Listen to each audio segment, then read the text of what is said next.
I welcome all the participants and today's speaker, Dr. Niyam Dabe ji. As you all are aware of about the Science Dialogue Series initiative, purpose is only to increase the knowledge pool in bioscience stream. You all will get e-certificate also if attend entire lecture and fill the feedback form, which I will share in the chat. And you must interact with the speaker. As you all know, today's speaker is PhD from Manipal University, Mahe, and he's freelancer consultant. He's giving consultancy to company and individual. He has also published several research paper and review paper. This topic is very important in today's scenario where different countries are fighting for fuels. So more and more people should pursue this topic, this research to compensate this natural fuels. What are the alternate fuels? We all should know so that maximum people can pursue and they can explore the all the possibilities to for alternate fuels. With this, now I request Dr. Niyam Dabeji to formally start the lecture, and we all are grateful to Dr. Niyam Dabeji for giving us consent and ready to deliver lecture on this topic. This is a very important topic. I request you all to attend entire lecture. I know many people they have not joined. They are enjoying Guru Purnima. Student is also Guru sometimes. I also learned so many things from my student. So students are also Guru. So from my side, happy Guru Purnima to all, including Niyam Daveji and my student. Thank Thank you, sir. you. Yes, Niyam Daveji. Now, Thank, yeah, thank you, Dr. Gopalji, sir, for the introduction. It was it's nice sharing knowledge with all the youngsters. It is always a privilege for me. So I'll start my session now.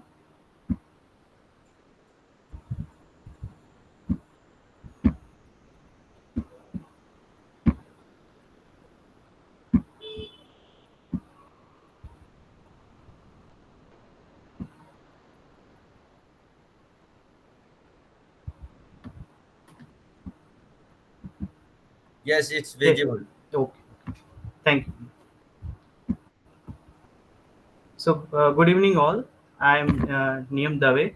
Today, I'll be going to talking about the types of biofuels and government policy and what are the initiative for the biofuel implementation in India as part of this Science Dialogue series. So, as you all aware about it, so as also Gopalji sir gave brief introduction, like as in the current scenario with the rising concern about the climate change and continuously increasing the fuel prices, the major research attention in the energy sector has been driven towards the alternative approaches which are sustainable. So such as that is an example is the biofuels. So what are the types of biofuel which are generally focused in India in the present scenario, such as biohydrogen, bioethanol, and what are the policy which are implemented in India by various state-wise and also the as a whole country. What are the approaches are there, which I'll be discussing in the as a case-wise study in the my subsequent slide. ये नीचे जो उसको hide कर दीजिए, नीचे जो Yeah, line हाँ, yeah, yes. yeah, yeah, yeah. So as we start with the first thing, we look at the energy scenario in India. So majorly there are two types of energy resources. The first is the non-renewable, such as examples of the fossil fuels, such as coal, petroleum, and natural gases, which account for the majorly more than 70%, that is 75% of the energy share consumption in the present scenario in India. However, look at the renewable alternatives such as biomass and other alternatives like solar and wind energy. They also contribute nearly 16% of the energy shares, and 9% come from the other resources. So, however, look at the major concern in the current scenario in India, the fossil fuel, which accounts for the 70% of the greenhouse gas emissions in the worldwide, and out of which the 2.9 billion metric ton of CO2 emission in India, which comes from the consumption of fossil fuel in the various transportation and industrial sector. Thus, to address this issue, to reduce the greenhouse gas emission, with coping with the dwindling fossil fuel stocks had led to an exploration of the sustainable alternative such as biofuels. So now we look at the Niti Aayog report of the statewide bioenergy potential. So which states that the overall India has nearly 28,000 megawatt of bioenergy potential from the various biomass resources, of which we look at the majorly, the you can see in the green dot, green color. So which are the state which are majorly using the traditional biomass resources like the fuel wood, the dung cake, and the crop residues, which are generally being used in the rural and some part of the urban India also for the various household and firewood. So majorly you can see the green area, that is the Punjab, Uttar Pradesh, even Karnataka, even Gujarat also is there, followed by Maharashtra and Madhya Pradesh, and some part of West Bengal is also there. However, look at the current scenario, the majorly the biomass consumption, which is only relying on the using it as a household purposes and firewood, both in the urban and the rural settings. So now we talk about the what are the significance of using biomass for the biofuel production. So as I already talked about in the earlier slide, so biofuel, which can account for the reduction of nearly 60 to 70% of greenhouse gases as compared to the existing fuels such as natural gases, petroleum, and coal. So now we talk about how you define the biomass, which is generally considered as a major substrate for the biofuel production. So biomass is an organic matter which can be used as a substrate for the biofuel production. So there are major advantages of using it. First is the easy availability. If we talk about the various biomass resources in India, so as in India, nearly the bamboo biomass, bamboo forest, majorly in the northeastern region of the India, there are nearly 11% of the forest cover. It comes from the bamboo resources. Even the bamboo residues which are not being used can be used as a substrate for the bioethanol production. And also we have vast variety of the agricultural residues in India. As in India, we have the various agricultural crops across the India, like we gave example like the fiber crops, the sugar cane, the waste, and also we have the major cereal crops like the crop and the other resources, which can be used as a substrate for bioethanol production. And secondly, it reduces the need for the fossil fuels, which provide the alternative, and also amortize the landfill disposal, and it overcomes the economic constraint of the conventional fuel. As India is moving towards the Atmanirbhar Bharat, so there is a self-reliance for the production of indigenous fuel to come up with the various challenges which are going to come in the future. So India will have its own fuel when we can utilize for the various economic applications, and also provides the eco-friendly platform for the fuel production by mitigating the carbon footprint. So in this direction, the government of India has taken various initiatives. The first one is the National Biofuel Policy, which was first launched in 2009, and recent amendment in 2022 was made, which talks about the blending of bioethanol of E20. E20 is the 20% of the blending of ethanol into the existing petroleum, and the biodiesel of 5 to 10%, that is B5 to 10% into the conventional biodiesel and other diesel resources, by which is target needs to be achieved by 2025 and 26 from the first and second generation of the feedstock, of which in with context to the bioethanol, the target is already being reached, nearly the 20% blending of the ethanol, and hence the government is also going to improve the further blending of ethanol to reduce the greenhouse gas emission in the transportation sector. The second initiative, which is taken by the Prime Minister Sri Narendra Modi ji in 2022, is the introduction of the green hydrogen mission. So this initiative, it supports the green hydrogen production by the electrolysis process, that is splitting of water by using the solar energy. A second is by the biological process by using the fermentation route for conversion into the biohydrogen. So it will help to India's energy transition and decarbonization strategy. So as we know about the net zero, so net zero is the like the target which was set by the government of India to attain the target of the zero emission from the transportation and other sector by 2047, which has been further extended up to 2070. So in this direction, biohydrogen, which is a completely carbon free, so it can be considered as a sustainable alternative for the biofuel sector application. And in this direction, the various schemes are there. The first is the Sata scheme, which promotes the use of the compressed biogas, and second is the Govardhan scheme, which promotes the conversion of organic waste such as the cattle dung and various agricultural residue into biogas, CBG and bio CNG application. So now we talk about the biofuels. So as you know about the fuel is any hydrocarbon which is burned and it can generate the heat. So when we talk about the biofuel, so there is a term of bio. So we are using the biomass which is derived from the living matter, and by the process of biochemical route, it is converted into the fuel. Hence, this terms as a biofuel. There are mainly three types of it. The first is the solid biomass fuel, that is biochar, biogas, that is biomethane and biohydrogen, and liquid biofuels such as biodiesel, bioethanol, and biobutanol. So of which the liquid biofuel, as per the ethanol blending program of Government of India, I'll be talking about the bioethanol potential of various feedstock in India. So majorly the feedstocks are categorized into three categories. The first is the first generation, second and third. The first generation involves the edible fructose, which are the edible sources either for the humans and for the animal fodder also, like maize, sugar beet, broken rice. These are the sources. However, the major challenge here is the they compete with the food versus fuel crisis. So that's why we require this alternative, that is the second generation, which comes from the waste resources, the agricultural waste, such as the rice straw, wheat straw, which are the leftover after the harvesting the majorly the grain part. And the third is the sugarcane bagasse, which is the one of the major agricultural waste. We talk about the overall India, and highest is among the Uttar Pradesh. And lastly, that is the third generation, which involves the various algal strain such as microalgae, such as chlorella species, and macroalgae such as gelidium, and even the ulva strains are also being used. So we talk about the all this generation of biofuels. So they tend to vary in the cellulose and hemicellulose composition of the respective the biomass composition.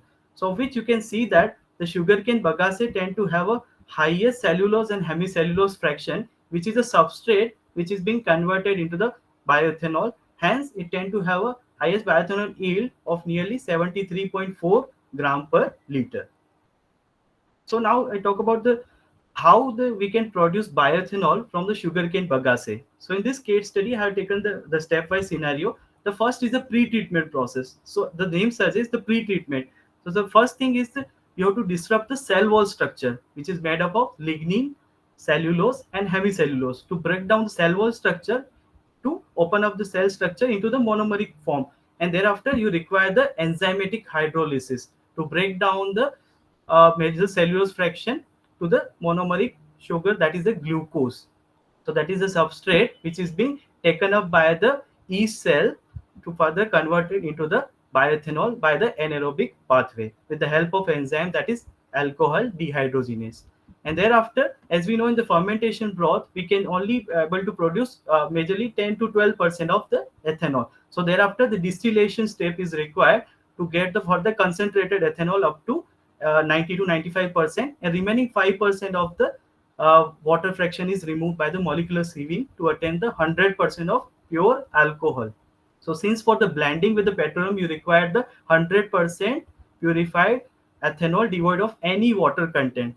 So that is the overall process. So this is the various case-wise scenario with the production capacity of overall India. These are the biorefineries located in Uttar Pradesh, Karnataka, and Maharashtra. The one of the Praj industry, that is one of the pioneer in the sugarcane based bioethanol in India.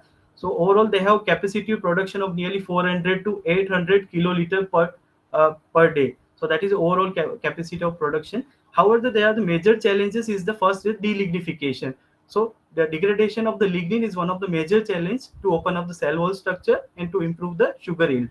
The second is the requirement of appropriate enzymatic cocktail, which can improve the 80 to 100% conversion of cellulose into directly to the sugar fraction.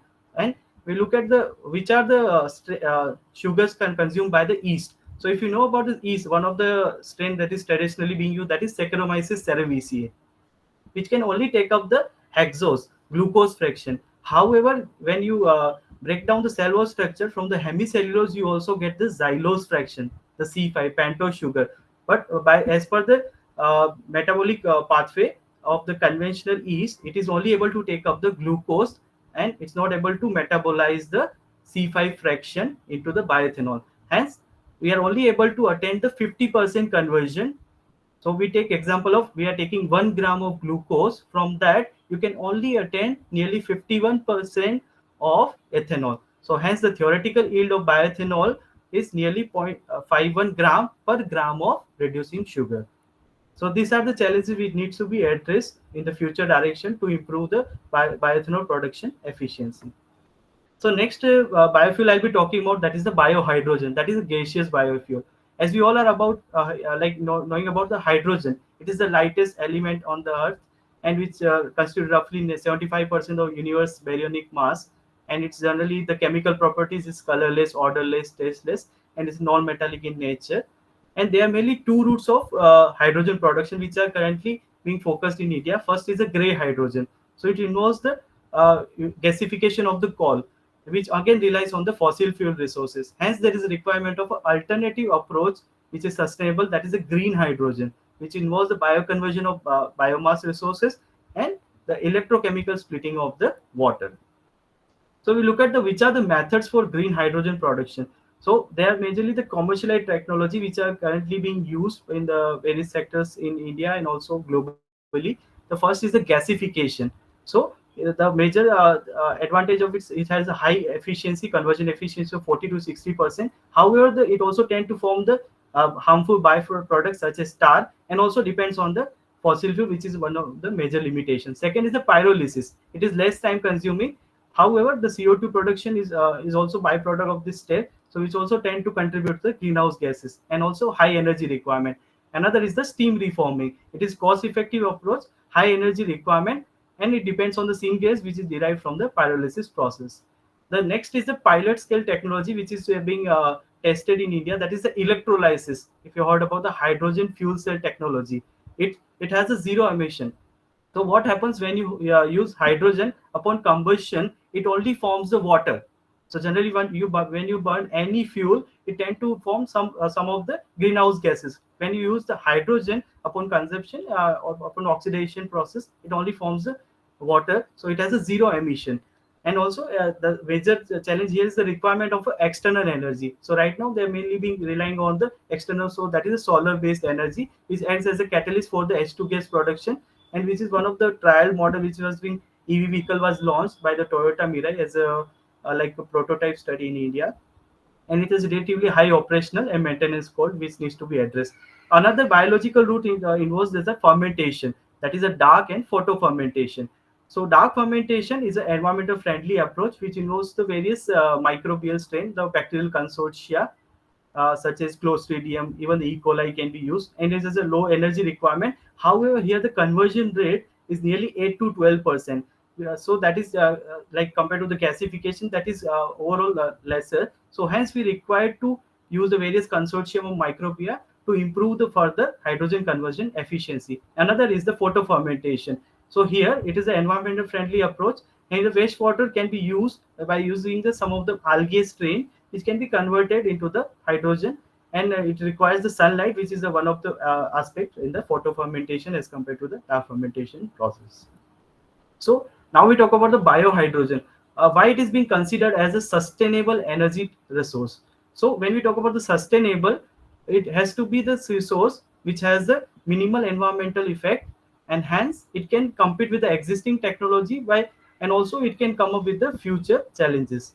So in this direction, so biohydrogen, it can be produced by the biophotolysis or by the dark and photo fermentation by using the various agriculture or food waste, wastewater, and all the sugars derived from the various biomass resources. So this is the example of the various biomass resources like microalgae, spirulina, and the mixed substrate like duckweed, corn straw, and sugarcane bagasse by various means of production method like fermentation, biophotolysis, and they were able to attain the yield in the range of 0.05 to 0.110 kg hydrogen per kg of the biomass. So hence the amount of carbohydrate fraction is a major consideration when we are considering about biohydrogen or any biofuel production. So sugarcane bagasse, it has an overall carbohydrate content of 77%, and hence it has a relatively high biohydrogen yield as compared to the other biomass resources. So in terms of the mass balance analysis, so whenever we do any bio process, we have to focus on the mass balance. So with material balance starts with the raw material. So if I talk about my agricultural crop is a sugarcane bagasse. So here each component are expressed in kilogram per kilogram of the residue. So if you take sugarcane bagasse, the starch or the cellulose fraction, that is nearly 0.56 kg, and lignin is 0.21, and lignin is 0.08. So of which, when you extract the sugars, the glucose fraction from that, you are able to attain nearly 0.37 kg of sugars from the starting substrate, and of which the overall biohydrogen yield can be attained, that is 0.10 kg. So if you take in the uh, like mass balance scale, so nearly from the 1 kg of the biomass of sugarcane, you can attain nearly 10% of the conversion into the biohydrogen. Similarly, when you take example of rice straw, there also you can attain nearly 0.12 kg per kg of the crop residue. That is nothing but the 12% of the conversion. So if you look at the all the example, though their overall biohydrogen yield tend to be varying in the range of 0.04 to 0.13 conversion ratio. That is 4 to 13% is achievable by the various means of photo and dark fermentation. So here are the major challenges is that first is the selection of the optimized feedstocks. So the feedstock which has a higher amount of cellulose and hemicellulose, that is required to improve the hydrogen conversion efficiency. A second is the high lignin content. As I already mentioned, is similar in the bioethanol. There is a requirement to remove the lignin fraction to disrupt the cell wall structure to get higher sugar yield from the cellulose, and low reducing sugar yield. For that, various statistical optimization approaches are required, and also we need to use a mixed consortia by various natural resources like cow dung and other resources can be used to further improve the hydrogen efficiency. And also design of bioreactor is very crucial in any bioprocess, and similarly for the anaerobic reaction for the biohydrogen production, there is also required to design a specific bioreactor which can improve the volumetric mass transfer efficiency. So you look at the crop-wise agriculture residue production in the various states of India as per the report of the ICAR in 2022. So overall, in terms of the crops, the majorly cereal crops, fiber crops, oilseed crop, and sugarcane. In terms of sugarcane, the Uttar Pradesh has the highest residue production of nearly 41 uh, million tons per year, followed by Maharashtra and Karnataka. And whereas we look at in terms of the cereal crops, also the Uttar Pradesh has the highest production of nearly 72 million tons per year, and followed by Karnataka, even Maharashtra, and also Andhra Pradesh and Bihar also has potential with the various residue derived from the cereal crops. So now we talk about what is the scope of the biohydrogen production of the sugarcane bagasse. We look at the entire the India-wise case study. So in that, as per the we know the sugarcane residue production is highest in the Uttar Pradesh. So Uttar Pradesh has the highest biohydrogen production of 4.53 kg per ton of the residue of the sugarcane bagasse, followed by Maharashtra and other states. Even in Gujarat also, it has a potential of 0.64 kg per ton of the residue of biohydrogen production.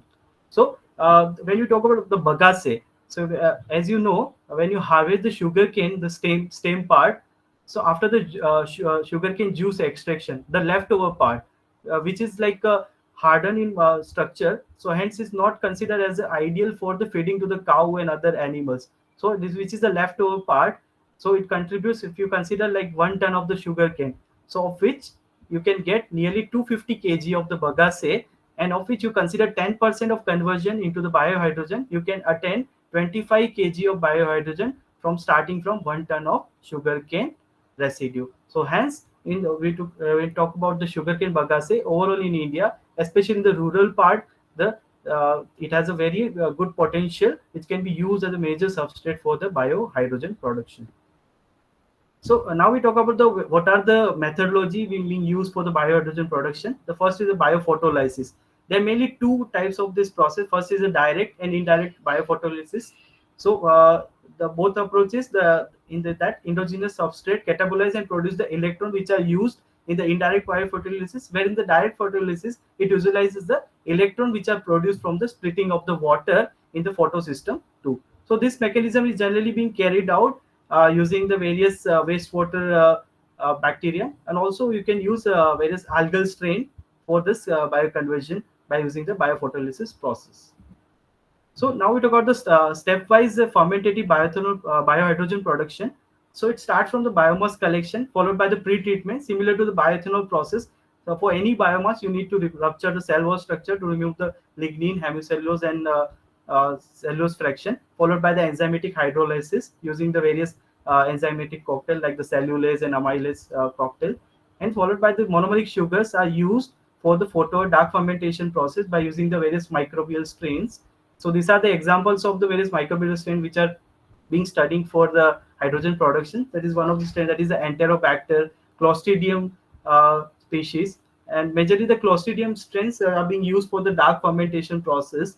They are majorly found in the various activated sludge, and also your cow dung is a major source which contains the Clostridium. And Clostridium is generally known to be the having the highest biohydrogen production capacity. So as per you can see the overall production yield, which tend to be varying nearly 0.07 to 0.09 kg hydrogen per kg of the biomass resources using this bacterial stream.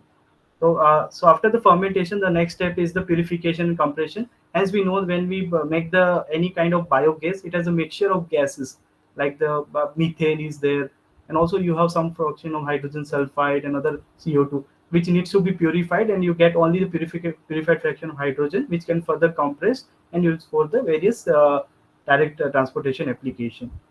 So when we talk about the metabolic pathway of biohydrogen production, it splits into two pathways, that is a PFL pathway and PFOR pathway, which involves the conversion of pyruvate to the formate, and also the second pathway involves the conversion of pyruvate by the means of reduced ferredoxin. And here the two enzyme plays a role, which have been found in the hydrogen producing bacteria, that is the hydrogenase, that is the with various cofactors attached to it, that is FeFe hydrogenase and NiFe hydrogenase. So these are the two routes for the metabolic production of the biohydrogen. So here the major challenge is that you have to avoid the conversion of pyruvate to the solventogenesis, which goes for the conversion into the various volatile fatty acid like acetic acid, lactic acid, which are the further inhibition for the conversion into the hydrogen. And even when this solventogenesis starts, the bacteria stops producing the hydrogen. So when we are focusing on hydrogen production, when you focus on any metabolic engineering or any strain improvement, you need to focus in this aspect. You have to stop down the process of solventogenesis, and how you can to improve the direct conversion into the biohydrogen. So when we talk about the fermentative route, which is being focused currently, the first is the photofermentation. It refers to the fermentation process that employs the sunlight as an energy source for the photosynthesis.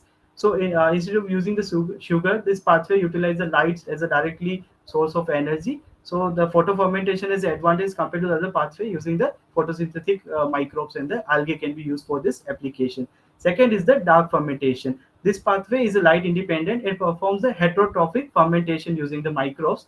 And in this, generally the conversion of biohydrogen, when you talk about the molecular scales, so 4 to 12 mole of hydrogen can be generated per mole of glucose as a substrate. So this is one of the carbon flux, or the when you talk about the mass balance. So this is the ratio from that. So when you consider glucose as a one from that 1 mole of glucose, from that the theoretical conversion of 4 to 12 mole of biohydrogen can be generated.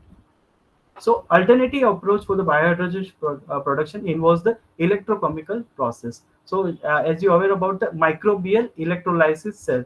So it is a way of obtaining sustainable biohydrogen from the various renewable biomass sources by lowering the energy requirement. So majorly the electrolytic cells are bioelectrical tools which are capable of converting CO2 and organic carbon into the useful chemical. So the major drawback of this is the electrolysis process is not spontaneous. And so as I already talked about, for any kind of electrolysis process, you require the external energy source. So hence, there is already the requirement of either it can be derived from the solar, and it can be derived from the various conventional fuels like the coal and other resources. So when we couple this system in the hybrid mode, like when we talk about the any microbial fuel cells, okay. So it is a when you talk about microbial fuel cell, it is generally the alternative approach is the electrolysis. Okay, so electrolysis is the splitting of water. It generates the hydrogen, and with the release of electron. Okay, so when we talk about the microbial electrolytic cell, which is being used for the various like generation of electricity, like if you heard about the electric vehicle which is run on the bacterial consortia. So in that, this is similar approach. So in that, when we couple the microbial electrolytic cell along with the electrolysis process, by using the specific microbial consortia like E. coli from the wastewater. You can use it. Even the Clostridia also has this application. Then it can be one of the approach which can be sustainable for the further application. So next is the photoelectrochemical process. So in this, it is a new technology that generates the sustainable biohydrogen from organic waste using the light-aided synergistic microbial conversion. So here electrons are synthesized electrochemically from the organic compound on the microbial or bioanode by the active microorganisms.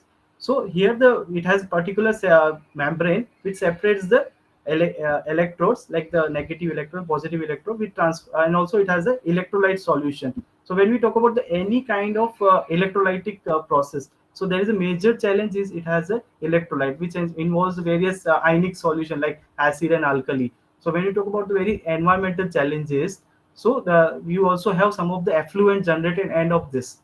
So so this is the one of the major drawback of this process. However, as compared to the conventional coal based electrolysis, this approach has a minimal environmental effects, and this however the further research is required to improve the solar based photoelectrochemical system for the biohydrogen production. So, if you look at the various green hydrogen initiative taken in the India, so there are various initiative has been taken by the various. ACM is one of the renewable energy sector service provider which has come up with the various plants in India. There's a green hydrogen production plant in the Bikaner, Rajasthan has been set up. Second one is the ACME green hydrogen project in the Mangaluru in Karnataka is also initiated. And third one is also in Tamil Nadu. The green hydrogen product is production is going on. So when we talk about the current production capacity based on the current technology of green hydrogen production in India, it's nearly the maximum up to 1.2 million tons per year based on the solar energy for the electrolysis of the water. That is the existing biohydrogen production capacity of the India. However, with the goal of the green hydrogen mission, India tend to add additional of 125 gigawatt of renewable energy with upscaling the capacity of achieving the target of nearly 5 million metric ton of green hydrogen by the end of 2030. So what are the limitation of the existing technology for the hydrogen production? So as we know in the currently in India, they're mainly focusing on the water electrolysis process. It's for the green hydrogen production. So majorly the first limitation is the energy consumption. So as we already aware, for the electrolysis you require the additional source of energy, like it can be from the other sources like the it can be solar or it can be other from the conventional resources. So that is one of the major limitations. Second is the cost. The cost of hydro production from the electrolysis is highly, and that is one of the major challenge when you compare with the existing technology of the conventional fuel and also the other fuel context also. And second is the water consumption. So as we know, electrolysis depends on this water splitting, so you require adequate amount of water. So as we know, there is already global concern about the rising concern about the water scarcity, so we cannot rely on the water consumption for the as a sustainable approach for the hydrogen production. Another is the environmental effect. So it also uses various kind of electrolytes which have like various like chemical safety concern also and environmental impact also. So hence these are also limitation under this. And storage and transportation. So when we talk about the hydrogen, it is highly flammable. And when you talk about hydrogen storage, that is one of the major challenge in the hydrogen sector. So hydrogen, when you want to transport and use in any vehicle, it needs to be first converted and in the cryogenic form. So which requires the additional costing, and also it is one of the very complex process. So this is hydrogen storage is one of the major challenge which needs to be addressed in the hydrogen production sector.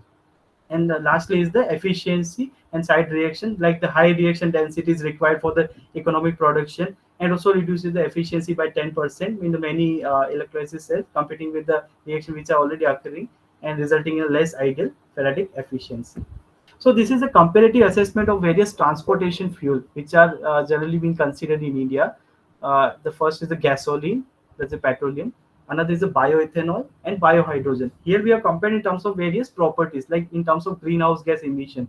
So as compared to the gasoline, bioethanol has negligible amount of greenhouse gas emission, whereas the biohydrogen has a zero emission. So it is a considerably good category of the biofuel.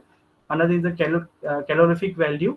In terms of that, biohydrogen is highest of nearly 140 to 150 kilojoule per gram, When we talk about the production method, so gasoline is derived from the chemical process, whereas the bioethanol, biodiesel both are derived from the biochemical process involving the fermentative route. In terms of production costing, when we compare it in terms of the Indian rupees per kg or per liter, whatever you say. So that is in case of the gasoline, you have nearly in a varying range of 90 to 100 Indian rupees. Bioethanol, as per the government mandate, it has to be nearly the blending petrol along with the petroleum. The bioethanol need to be in the nearly the capping of generally 60 to 80 rupees per liter. That is the capping of government of India. So it has to produce in that range. And when you go to biohydrogen, it has a higher production costing of nearly 250 to 300 Indian rupees per kg of biohydrogen production. And we talk about the IC engine compatibility as compared to the gasoline powered engine. Biohydrogen can be directly being used on that, and for bioethanol blending, even the flex fuel engines are being introduced, which can take up to 30% blending of ethanol with the petroleum for the transportation. In terms of the storage temperature, for the cryogenic storage, the biohydrogen requires nearly to minus 253 degrees Celsius. So that is the major challenge which needs to be addressed, and which is a major hurdle in terms of the costing and further transportation application. So when we talk about the bacterial consortia, when we talk about the natural scenario of how we can use natural resources for the biohydrogen production. So as we already talked about the biomass potential of India, so we are already being, using the, as per the our traditional approach also, we are using the cow dung from the as one of the source for the biogas production. So cow dung, it contains the majorly the bacteria which are the methanogenic, methane producing. Even it has also has a hydrogen producing bacteria. Okay, so when we talk about any Indian cow breed, so we can take the cow dung as a proper inoculum for that. And when you want to use any inoculum for the hydrogen production, either from the sludge or the cow dung, you have to give one kind of treatment that is known as a heat inactivation treatment. So what it does, it kills all the other bacterial consortia which are methanogenics. So when you have methanogenic in the inoculum, they are inhibitory for the further conversion for the hydrogen. So one kind of heat treatment which kills all the methanogenic consortia, and then you get pure culture of the hydrogen producing bacteria, which can be in the either in one group of species or it can be consortia, and can be used either on the sugars which are derived from the agricultural residue, and can be further converted into the biohydrogen. So this is one of the laboratory setup of how you can make the biohydrogen in the laboratory. So you require an anaerobic chamber which is filled with the, like the slurry of your cow dung. Generally, cow dung is required to be diluted with the water to get adequate ratio of the microbial load to the your sugar ratio. So that is one of the requirement for that. Various dilution in the 2 raised to 1 to 1 raised to 19 has been studied in the various literature. So it can be optimized as per the requirement, and based on their production, it can be maximum hydrogen, like if you are using extremophiles, which are thermotolerant hydrogen producing bacteria. It has highest metabolic rate, so it can start producing hydrogen up to 20 or to 48 hours also. And it, and on slow growing hydrogen producing bacteria, it can extend up to 10 to 14 days of the process. And it can be analyzed in the laboratory scale using the water displacement method. It is one of the method which is being used. So how much amount of your gas fraction which is produced in the reactor occupies the space in the water filled chamber, and how much amount of water is being displaced which is from the measuring cylinder. So amount of that, the amount of gradual decrease in that, based on that you can identify amount of gas production. So this is one of the laboratory approach can be used for the either for the biogas and particularly biohydrogen production. And for the large scale application, you can use even GCMS for the verified biohydrogen analysis.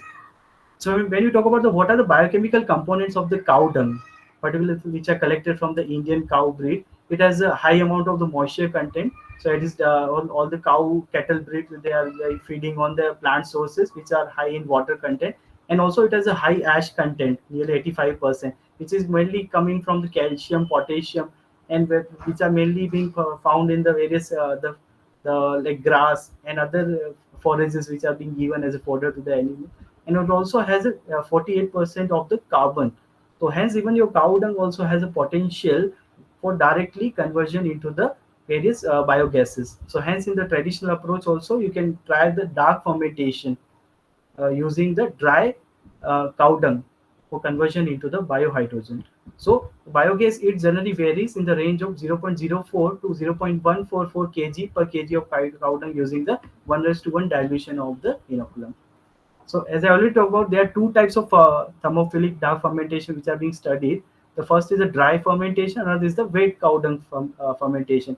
So as you can see in the both the scenario, so as compared to the wet cow dung fermentation, the your dry fermentation, uh, both the scenario, as you can see, B is the wet cow dung and A is the dry fermentation. So dry fermentation where you're not adding any sort of water content to the reactor apart from your sugar fraction. In that scenario, you can attain nearly 0.082 kg per kg of inoculum. That is nearly 8% of biohydrogen yield from the cow dung biomass, as per the reported literature. So hence, so as you know about the in the thermodynamic principle of the Henry's law, the solubility of any gas, it generally depends on the partial pressure of it in any liquid solution. So in this, what happens when you have give dry fermentation, in that major amount of the hydrogen which is being produced, which retains the gaseous phase in the reactor, rather being in the solubilizing in the liquid phase. So when we talk about the wet slurry fermentation, the major amount of your hydrogen goes into the liquid phase and solubilize into the water, and hence you get less conversion efficiency. So in terms of that, the dry fermentation can be one of the good step for the conversion of the biohydrogen using the thermophilic dark fermentation.